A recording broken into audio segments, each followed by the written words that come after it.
O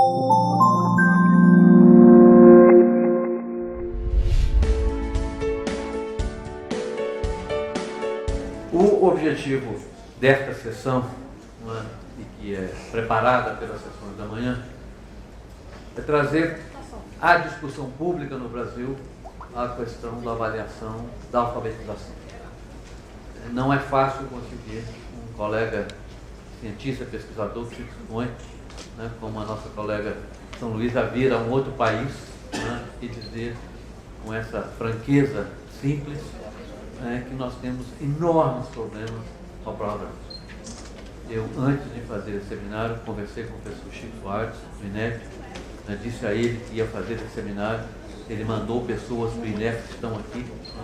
O nosso objetivo não é criticar a prova Brasil, ao criticar, analisar a prova Brasil, trazer a discussão, a provinha Brasil, trazer a discussão, a importância de se fazer as coisas bem feitas.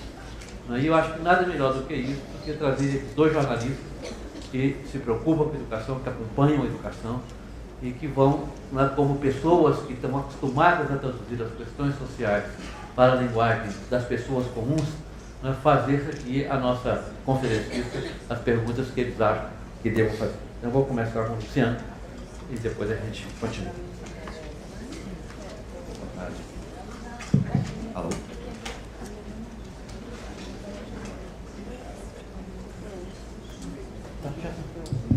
Boa tarde.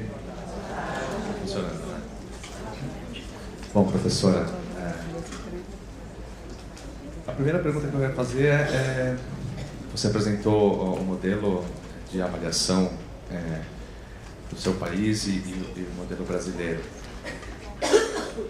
Queria que você falasse francamente como compara as duas, em termos de objetivo, em termos de impacto, em termos de resultados.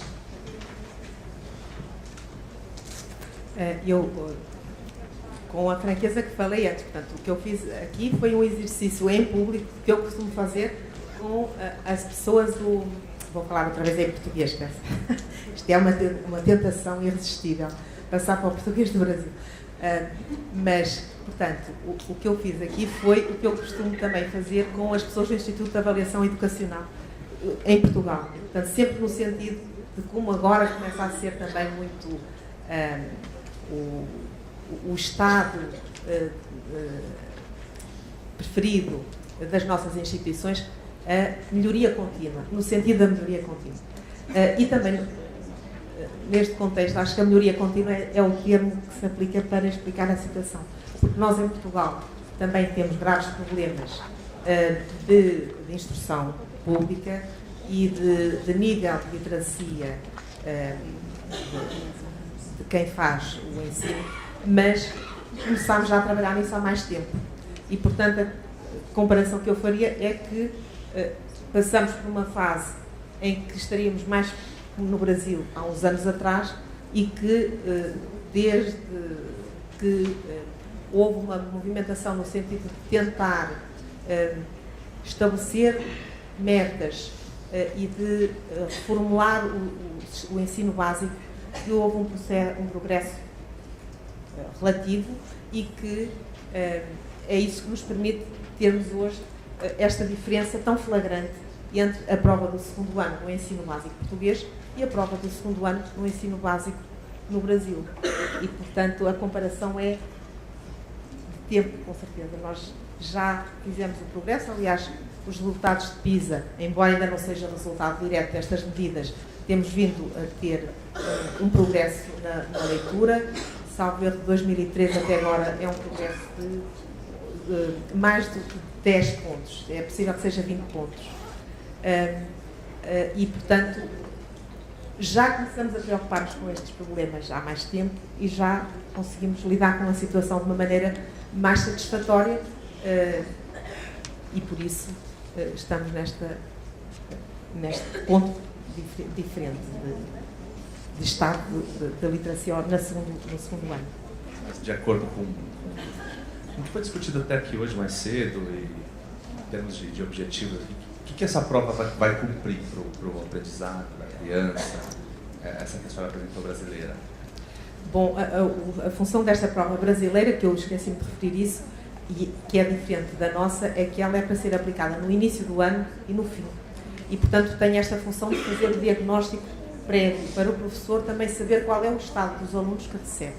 Ora, eu imagino que aqui no Brasil a situação é muito mais diversa que em Portugal. Em Portugal, apesar de começarmos a ter alguma imigração, até há muito pouco tempo não havia imigração praticamente nenhuma, portanto éramos todos portugueses, falávamos todos português, com uma pequena variação. Do norte fala-se mais com onde é que estão, não estão, em Lisboa fala-se mais onde é que estão, o Rio, mas a variação era só desse género.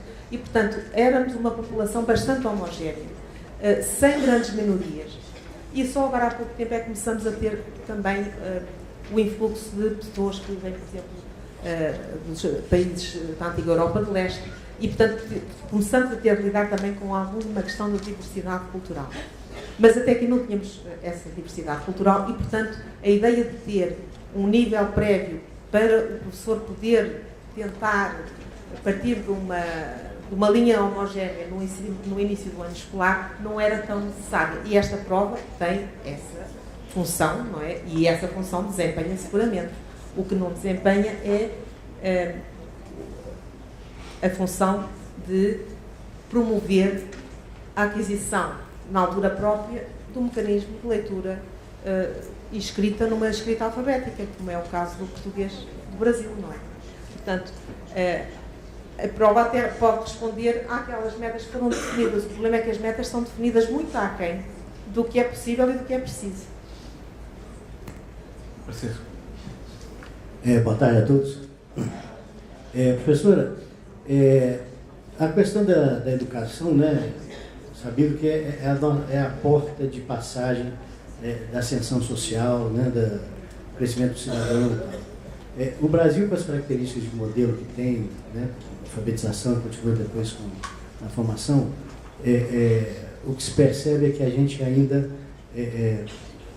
a educação ainda é um meio ainda de segregação na medida em que a escola pública e a escola privada têm patamares diferentes de qualidade. Na experiência portuguesa, pelas diferenças de método, né, a começar da alfabetização, eu gostaria que o senhor abordasse exatamente agora a consequência, né, em relação ao Brasil. A educação consegue ser essa porta de passagem para o cidadão, e como a senhora compara isso em relação ao Brasil? A educação ainda não consegue ser a porta tão aberta como desejaríamos que fosse. E justamente há muita discussão pública, também em Portugal, sobre que nem sempre os métodos são seguidos para propiciar isso. Porque, embora estas metas sejam definidas de uma maneira que está muito de acordo com o que nós sabemos que é hoje a ciência da leitura, é verdade que elas foram definidas, eu penso que disse isso em 2012, como disse também, houve muita discussão, porque em Portugal há também uma linha de pensamento de acordo com a qual a leitura e a escrita podem ser descobertas pelo próprio, informalmente, só que há muita diversidade entre as escolas e muitas vezes os professores conseguem colmatar com o seu estilo pessoal a falta de orientação que existia e, portanto, não sentimos como aqui o efeito extraordinariamente nocivo para a aprendizagem da leitura e da escrita, de uma ideia de que a criança aprende tão bem a linguagem escrita como aprende a falar. Porque essa política não foi definida centralmente de uma maneira sistemática. E agora a política está a ser definida centralmente, sistematicamente, de acordo com aquilo que nós pensamos que é a maneira correta de o fazer. E, portanto, esperemos que agora, no resultado disso, consiga haver mais essa possibilidade, através da escola, se esbaterem as diferenças sociais. Mas é verdade que também ainda não se consegue isso inteiramente. Eu não lhe posso dar números, mas sei que há também uma segregação conforme o nível de escolarização e de educação dos pais para quem chega ao superior. E, portanto, não estamos ainda, de maneira nenhuma, perto desse cenário de que estamos a educar para a liberdade e que com a alfabetização a 100% de toda a gente fica no plano equitativo. Bem, antes de fazer outra pergunta, quem quiser ir preparando suas perguntas, por favor, só lembrar que as perguntas que vão ser lidas aqui é sobre o tema da discussão, que é a alfabetização, avaliação da alfabetização.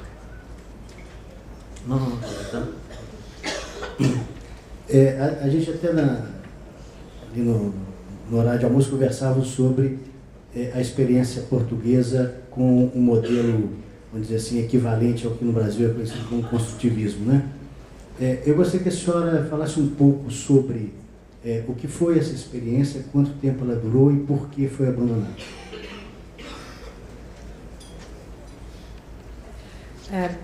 Bom, em Portugal, como devem saber, até 1974 nós tivemos um regime ditatorial onde, por exemplo, a psicologia, que é a disciplina de onde surgem estas ideias, não existia enquanto formação nas universidades públicas. Era uma instituição privada, que é um Instituto Superior de Psicologia Aplicada, que fazia a formação em psicologia. E, portanto, a história ou uma tradição do conhecimento psicológico fundamentado cientificamente em Portugal é relativamente recente, né, de 74 até agora. E foi rápido o progresso, e foi um progresso que ocorreu em paralelo com a ascensão de outro domínio associado, que é as ciências da educação. E, portanto, quando foram criadas as faculdades de psicologia, o modelo usado foi inspirado na Bélgica, de onde tinham vindo algumas pessoas que tinham feito a sua formação na Bélgica e que criaram um modelo que conheciam daí, que eram as faculdades de Psicologia e das Ciências da Educação. Sendo uma ideia que, aliás, se filiava na história portuguesa da psicologia, porque o primeiro laboratório de psicologia experimental que foi criado em Coimbra, no estado de Coimbra, na década de 30, foi exatamente feito com a ideia de, laboratorialmente, criar métodos para permitir a educação para toda a gente. É espantoso. Só que, não sei, a pessoa chamava-se Silvelina, e era alguém que criou um laboratório com aparelhos de psicofísica com a ideia de os aplicar à educação. Mas, claro, aplicar a psicofísica à educação, hoje em dia é possível, e hoje de manhã tivemos uma excelente apresentação sobre isso, do ponto de vista da prestação visual, mas em 1930, como é que a psicofísica ia ajudar a educação? Portanto, foi uma experiência rural e que se saldou num grande sucesso. O laboratório de psicologia experimental acabou por cair, a psicologia ficou, de certo modo, dormente, para renascer, então, depois de 74, muito associada às ciências da educação. E nas ciências da educação, por razões idiosincráticas que eu não conheço em detalhe e que são, talvez, genéricas, há também a lógica das províncias. Nós somos ciências da educação, a psicologia é outra coisa que não tem muito a ver connosco. E, portanto, houve também, durante muito tempo, e ainda hoje há quem diga que se mantém como preponderante, uma certa luta entre quem trabalha o fenómeno num contexto de investigação e num contexto psicológico e quem está mais virado para a educação. E as pessoas que estão mais viradas para a educação muitas vezes não tiram partido dos conhecimentos que venham da psicologia. E isso acontece em Portugal, mas quando eu falo com os meus colegas ingleses, eles queixam-se do mesmo. Deve fazer parte da natureza humana, que cada um de nós olha mais para nós e para o nosso domínio, para a nossa província, e tendemos a achar que daqui conhecemos bem nós e os outros conhecem lá da coisa deles. É um problema grave que agora, com a nova ideia de translação, talvez, sendo otimista, estará em vias de resolução, mas que também nos afligiu durante muito tempo. E foi por causa de ter havido um conjunto de indivíduos com preocupações educativas mais fortes, diria eu, o David Justino, que foi Ministro da Educação, que, por um caso fortuito, onde eu, por acaso, tive o prazer de servir de alavanca, pula em contacto ali com o professor José Moraes, e acho que foi um encontro muito frutuoso, porque daí nasceu toda uma série de iniciativas que conduziram a esta nova situação das metas. E uma vez implantadas as metas, por muita discussão que haja, elas estão implantadas, têm de ser discutidas, não podem ser facilmente negligenciadas. Isso teve um papel extraordinariamente positivo, por muita discussão que tenha havido. É um pouco uma pergunta e também uma provocação. Se a senhora fosse ministra da Educação do Brasil, a senhora usaria essa prova para avaliar esse público, essas crianças, esses alunos? Ainda bem que eu sou portuguesa. E que daqui a uns dias vou embora para Portugal. Ele já ganhou o salário dele, agora vamos ver se você vai ganhar o seu. Bom, para ver se posso responder, respondo com a história do atual Ministro da Educação em Portugal, que antes de ser Ministro dizia que era preciso implodir o Ministério da Educação. Antes de ser Ministro.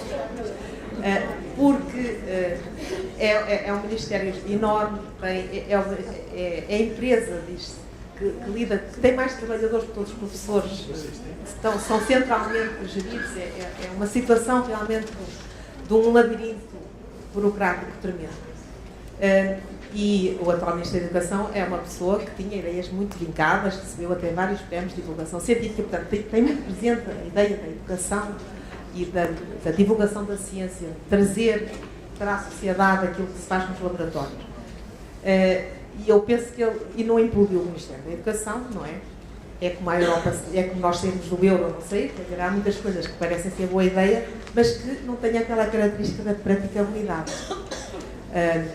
E, portanto, infelizmente, quando se vê de um lado, mais de fora, é fácil. Portanto, eu do lado de fora diria, não, eu não fazia nada desta prova. Esta prova não fazia de certeza, não é? Porque não faria de certeza, porque acaba por ter o papel positivo que era suposto ter, e pode ter um aspecto contrário, que é atrasar o desenvolvimento de algo alternativo. Bom, mas quem sou eu para dizer?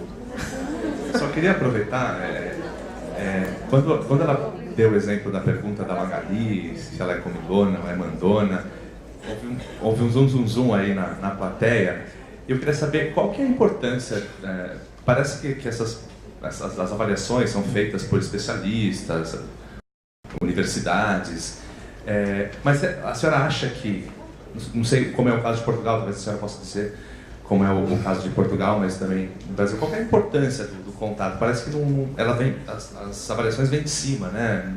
Às vezes não tem uma conexão ali, não tem uma ligação com o chão da sala de aula, com a realidade da sala de aula. Isso é importante. Eu vi que o pessoal se manifestou por conta de uma questão, a interpretação de uma questão. É importante a participação do professor, o envolvimento do professor, não na formulação necessariamente, mas conhecer modelos, para onde vai, enfim. O professor está excluído desse sistema de avaliação que a gente tem hoje no mundo e é tão falado e polêmico. Eu confesso que de vez em quando, ao ver, não esta prova, mas outras, vejo, de vez em quando penso, bem, mais valia ser o professor a fazer isto tudo diretamente com os alunos. Pronto, mas isso é aquele desabafo que todos temos também o direito de ter de vez em quando, porque é evidente que se fosse o professor a fazer com os alunos, temos todo o problema da comparabilidade impossibilitada, não é? Porque o que interessa para a definição da política pública é a comparabilidade das várias escolas, dos vários sítios, e avançarmos todos na mesma direção, se possível ao mesmo ritmo. E, portanto, é uma ideia talvez bonita, mas pouco prática. O que eu posso então responder com base no exemplo português é que há uma enorme equipa a trabalhar nisto, e essa equipa tem também professores. Agora, é verdade que os professores, alguns deles já saíram da escola há algum tempo, e eu não sei se é um sistema rotativo onde é obrigatório que as pessoas de vez em quando vão à escola, mas os professores não estão excluídos, porque é uma equipa composta por pessoas que têm especialização em avaliação e que fazem formações regulares sobre a técnica da avaliação propriamente dita. A maior parte é constituída por professores, mas depois há outras disciplinas, nomeadamente linguistas, que são geralmente pessoas que também fazem muito bem de advogado do diabo, e depois tem, numa inovação relativamente recente, o olhar também do psicólogo. E eu muitas vezes digo às pessoas com quem interajo que também têm que ter um espírito muito forte, porque vem o linguista e diz, isso não está bem assim, a vírgula não pode estar aí, devia estar lá, ou ali não deve haver vírgula, deve haver.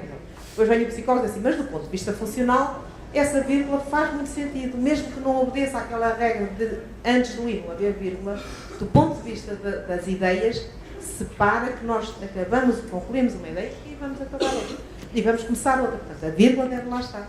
E, portanto, o fiel da balança, que é o professor, que no sistema português é o professor, que é o coordenador de todo este processo, houve uma coisa de um lado, outra do outro, deve ser uma tarefa muito difícil e que as pessoas não conseguem aguentar muito tempo a fazer isto, porque tem de jogar com todos estes comentários e críticas e depois chegar a um ponto comum.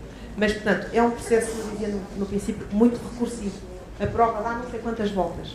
E isso, de vez em quando, tem um problema que é dar tantas voltas que, a certa altura, já cada especialista vê só com o seu olhar. E, de vez em quando, acontecem os tais escândalos quando há as provas nacionais, logo no dia a seguir são publicadas nos jornais. Logo vêm todas as associações, os pais, as mães, os tios, os filhos, os sobrinhos. Está mal! Isto não faz parte do programa. Há um escrutínio público muito forte.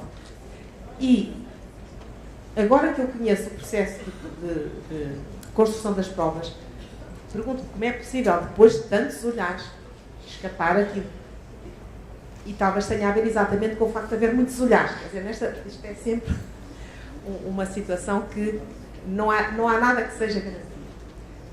Mas, portanto, no sistema português, realmente, o professor também está envolvido neste processo e é fundamental para isto mesmo.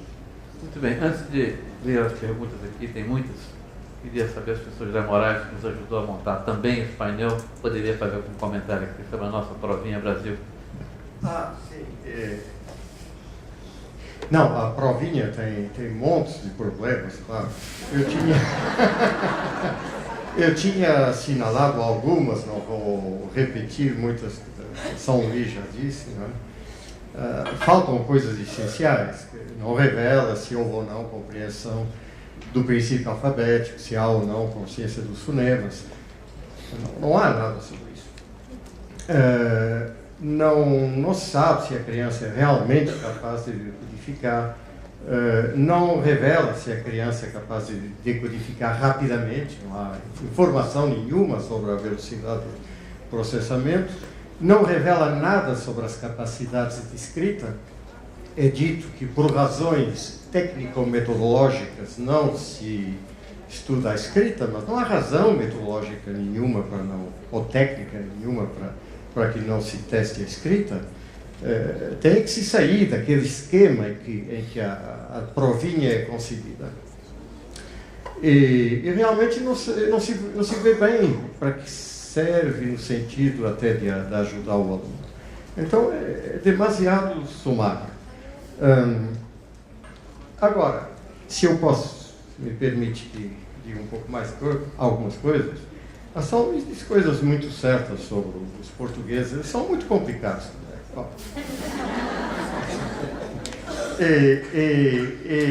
O que é que aconteceu? Eu estou contente em ter colaborado, muito feliz de ter colaborado, ter podido colaborar na confecção, na elaboração daqueles objetivos e indicadores de desempenho. Acho que não é trabalho perfeito, certamente não é trabalho perfeito. Além disso, eu tinha escrito um caderno de apoio para explicar e até para definir melhor a progressão durante o primeiro ano. Porque não basta dizer, ao fim do primeiro ano deve estar assim. Não, a pouco e pouco, qual é a progressão? Essa ideia da progressão foi evocada muito aqui esta manhã. De onde resultou isso? Isso resultou, essas metas, de uma decisão de um ministro. Eu devo dizer 3 coisas em relação a esse ministro. Primeiro, é meu amigo. Bom, segundo, estou totalmente em desacordo com ele do ponto de vista político e incluindo política educativa. Mas continua a ser meu amigo, porque essa é outra dimensão humana. Não é? E, agora, ele é um matemático capaz de entender a linguagem científica, claro, é um matemático excelente. dirige um laboratório que, antes de ser ministro, não é? que era considerado excelente para a avaliação. E, portanto, ele conhece a literatura científica, pode interpretar, e ele tem, relativamente aos processos da alfabetização, da aquisição da matemática, tudo isso, muitas coisas têm ótimas posições. Então, nesse aspecto, estava de acordo. E ele não respeitou totalmente, até porque acho que estava de acordo com o trabalho que a comissão fez. Aqueles quatro pessoas. Bom, será que vai dar realmente resultado? Não sei. Não sei. Vamos ver. Espero que sim, que ajude, não é? Senão não teria colaborado. Tive em contato com professores, porque ele me pediu que eu fosse a Portugal para dar uma espécie de umas lições. Foi gravado, existe um vídeo que é acessível na internet. E possivelmente ainda farei outro, que há mais aulas gravadas. Bom, tudo bem, vamos lá ver. Agora, em relação ao Brasil, o Brasil precisava de um ministro como ele. Precisava de um ministro decidido, que respeitasse a ciência, que entendesse a ciência e que se decidisse a fazer uma coisa. Então, se vocês querem que eu seja ministro, eu estou de acordo.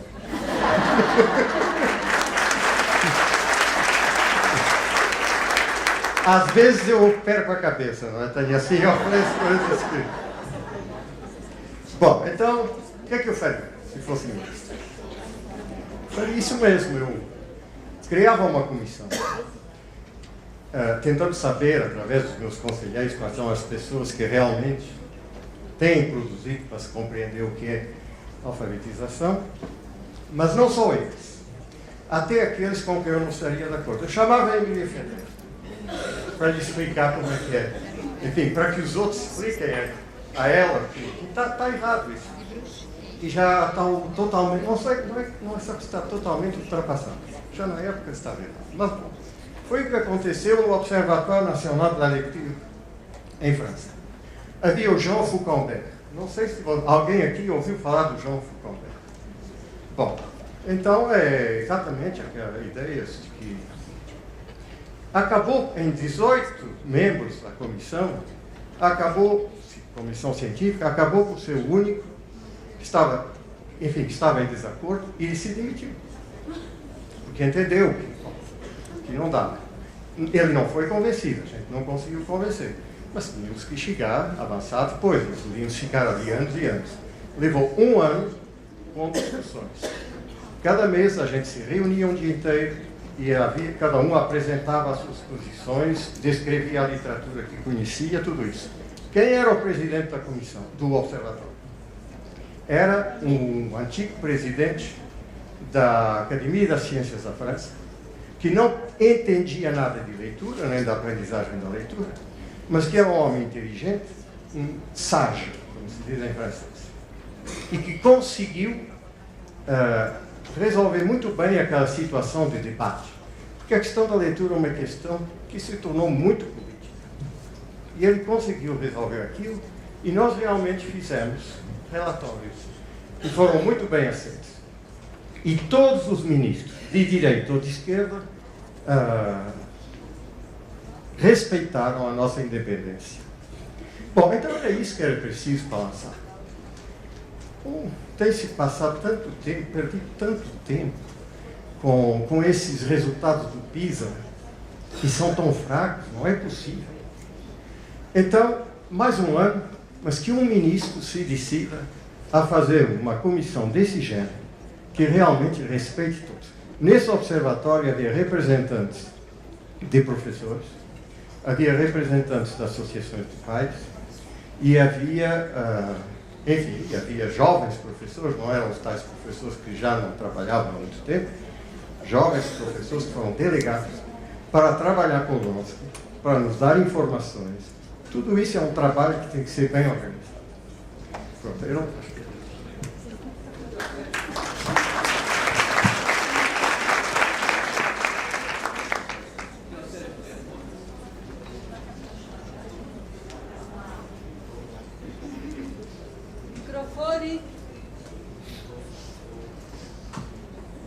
Alô?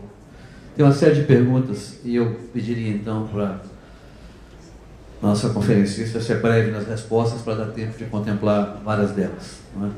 E muitas delas já foram, de uma maneira ou outra, respondidas, mas para fazer aqui um ping-pong. A provinha Brasil serve para averiguar se a criança está alfabetizada no nível adequado para a sua idade? Sim ou não? Não. Não. Outra pergunta.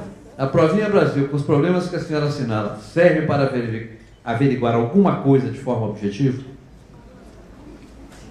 Talvez, alguma coisa talvez, mas muito pouco. O que se deve avaliar no aluno para o considerarmos alfabetizado? Se deve avaliar no aluno, foi o que discutimos hoje de manhã, leitura de palavras, escrita, palavras e de texto, compreensão de texto, consciência fonológica numa primeira fase, portanto, pelo menos isso. Bom, essa pergunta é um pouco redundante com a anterior, mas talvez expandir um pouquinho mais.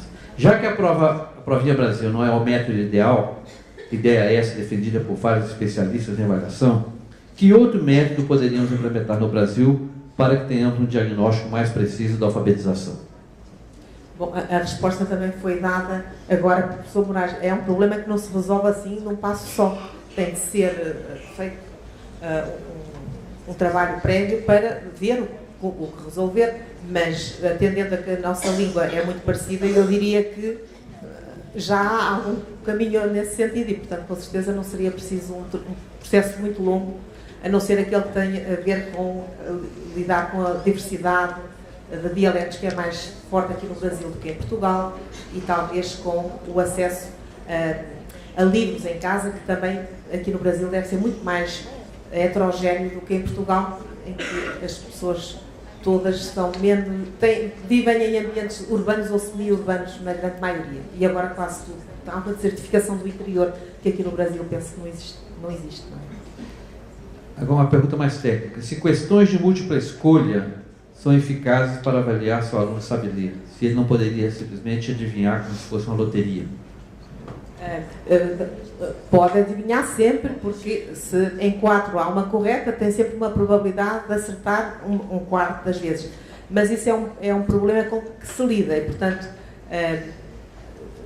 há mais uma pergunta de escolha múltipla do que simplesmente a sorte e o acaso. E há muito trabalho feito sobre isso, até noutros níveis. Eu, por exemplo, no ensino superior, uso escolha múltipla, e há escolhas múltiplas muito engraçadas que obrigam a pensar. Portanto, a escolha múltipla também não é aquele processo só repetitivo de apelar à memória. Há maneira de fazer perguntas de escolha múltipla muito interessantes, mas é mais difícil do que simplesmente fazer uma escolha múltipla básica.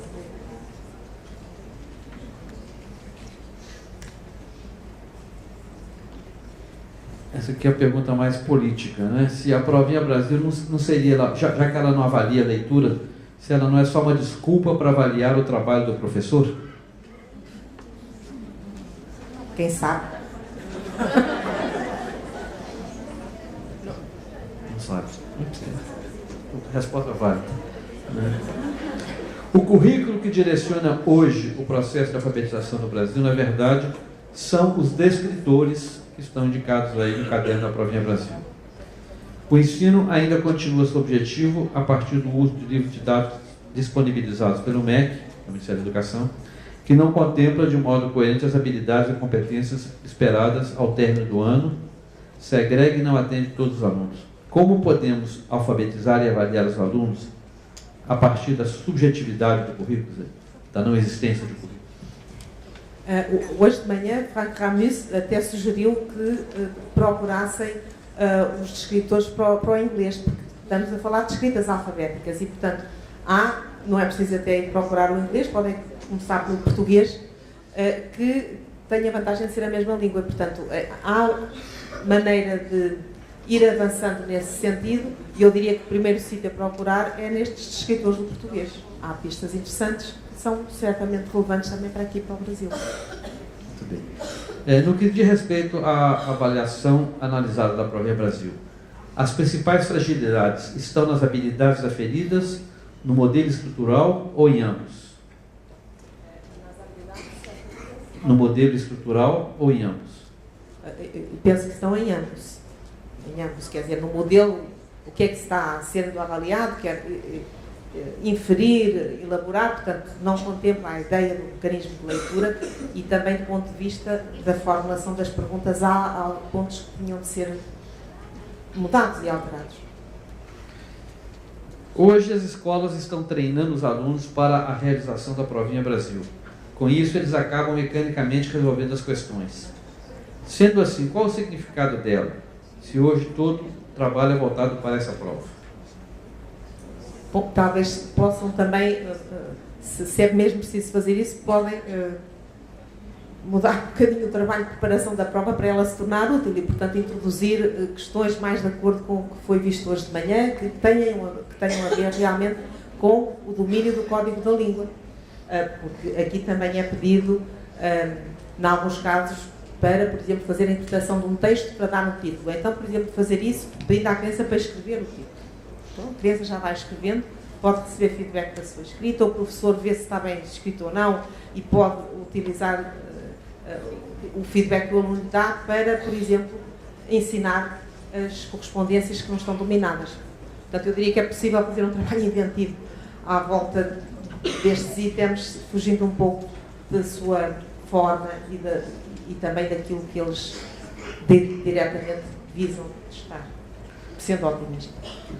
Essa pergunta já foi parte feita e parte respondida, mas vou lhe dar uma nova chance para poder amarrar aqui essa sessão. Portugal trilhou um caminho sobre alfabetização, avaliações, políticas públicas, está à frente do Brasil. Que tipo de sugestões a senhora poderia dar para encurtar o caminho do Brasil? Primeiro, tirar partido da experiência adquirida por Portugal, que também foi um caminho longo e que, como vimos agora pelo comentário do professor Moraes, não está de maneira nenhuma concluído. E depois fazer pressão junto de todos os agentes envolvidos para que seja mudada a maneira de ver o que é a literacia e o que é a alfabetização. E mudar a concepção da alfabetização. Depende também de cada um de nós, não é? Nós, enquanto pais, enquanto professores, podemos dar a nossa cota parte, por pequena que seja, para tentar alterar a situação em vez de aceitar como é.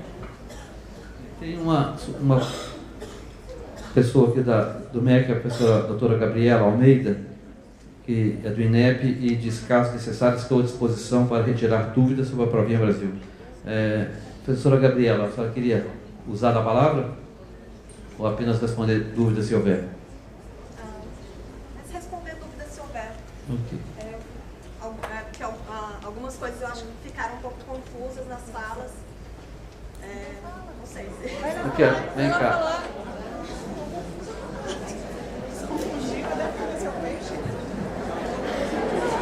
Deixa ela vir aqui. Não, fica aqui, fica em pé. Tem pergunta para vocês. Hoje a pergunta para vocês.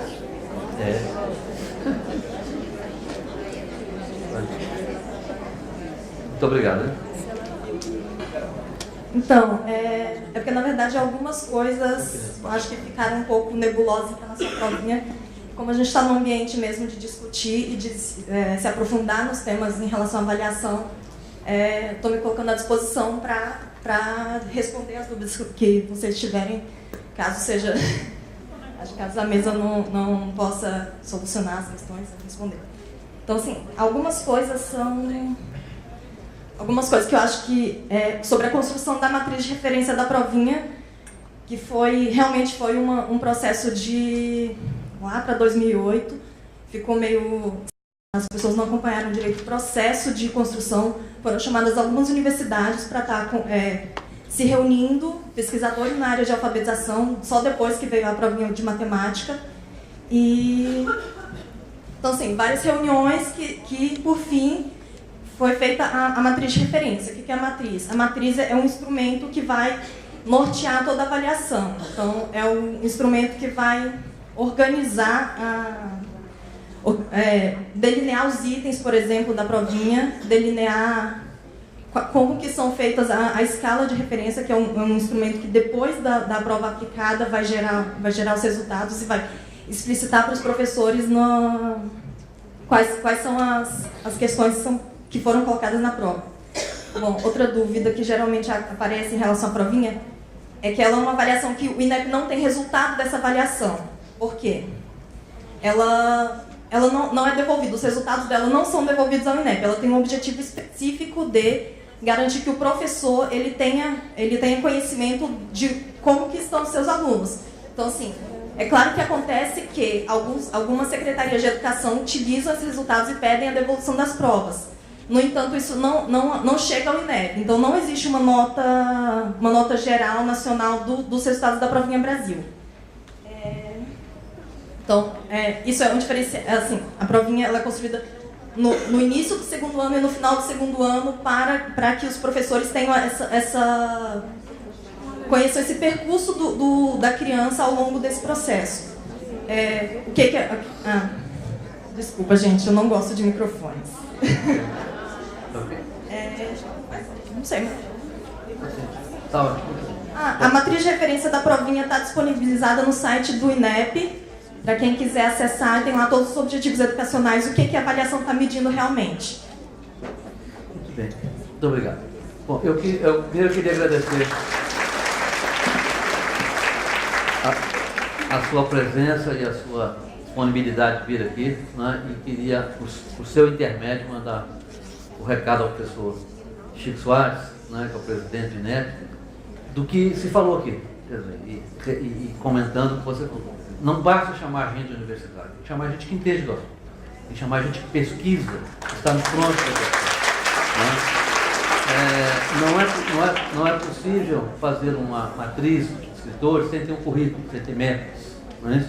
Depois, os escritores têm que ter validade de construto, não adianta ter só de escritores. Então, há muitas mensagens desse encontro, nós vamos formalizar, né, ao INEP, mas mais do que tudo, a abertura desse diálogo, a disponibilidade desse diálogo, é que acho que é o grande avanço e que justifica a existência desse seminário. Queria agradecer muito a sua presença. Muito obrigado. A última pergunta foi para os jornalistas. E eu vou fazer a mesma pergunta para os dois. Né? Vou fazer para você primeiro, depois para você, e aí encerramos essa parte. Por que veio a pergunta daí, não foi eu que estou fazendo, não. Por que a mídia brasileira trabalha invariavelmente colada na agenda do MEC com cobertura pouco crítica?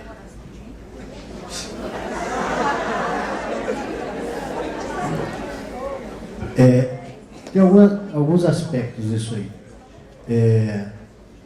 A imprensa, a grande imprensa, eu trabalhei em Brasília, então eu vi isso de perto, assim, a imprensa em Brasília cobre políticas públicas. Ela não cobre, vamos dizer assim, a sociedade. Então, essa cobertura do MEC, das políticas públicas, ela é muito ditada pela cobertura dos jornais de Brasília. Em Brasília, gente, não existe sociedade brasileira, existe governo brasileiro, né? Mesmo assim, eu acho que existe um tom crítico. Eu não concordo com isso que não é crítico, mas ele é crítico do ponto de vista político, porque a imprensa brasileira já está tão engajada, né, não diretamente, né, mas ela participa tanto desse jogo político do poder, que ela faz a cobertura crítica do ponto de vista político e não técnico, né? Então a gente vê, por exemplo, sai lá o PISA, o outro indicador, em que a situação brasileira não é confortável, né? A postura da imprensa costuma ser e tem sido muito crítica em relação a isso. Talvez devesse se aprofundar mais, né? Mas para não incumpridar muito, eu acho que a coisa vai muito por Brasília, sabe? E na imprensa regional, a gente, pelo menos em Minas, que é a realidade que eu conheço melhor, a gente vê pouca formação técnica dentro de redação para uma cobertura local, vamos dizer assim, mais qualificada. eu acho que a imprensa, em geral, ela se cola na agenda do Ministério da Educação porque o Ministério da Educação ele é o grande indutor, né? Os governos petistas gostam dessa palavra, né? É o indutor, mas a função institucional do MEC é justamente essa, né? Ele é induzir, né, políticas educacionais para estados e municípios. Então, ele tem esse grande papel. Então, muito do que é formulado em termos de políticas educacionais sai do Ministério da Educação. Então, grandes programas, recursos, em termos de orçamento também, pequenos municípios, deve ter gente de pequenos municípios aí, o grosso é recurso federal. Então, estar colado na agenda do MEC é importante para poder acompanhar um pouco a saúde da educação no Brasil, né?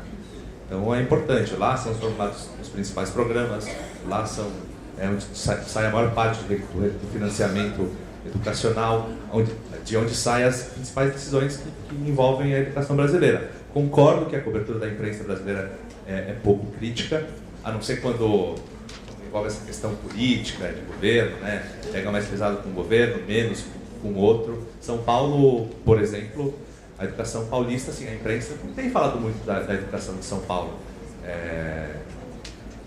de um governo que está há 20 anos, e a educação de São Paulo, diferente da educação mineira, que tem alguns destaques, também do mesmo partido, mas em São Paulo a educação está numa situação problemática, especialmente em São Paulo aí. Escolas com pouca estrutura, precisando de reforma, os níveis mesmo do Saresp e do IDEB estão estagnados ou em queda.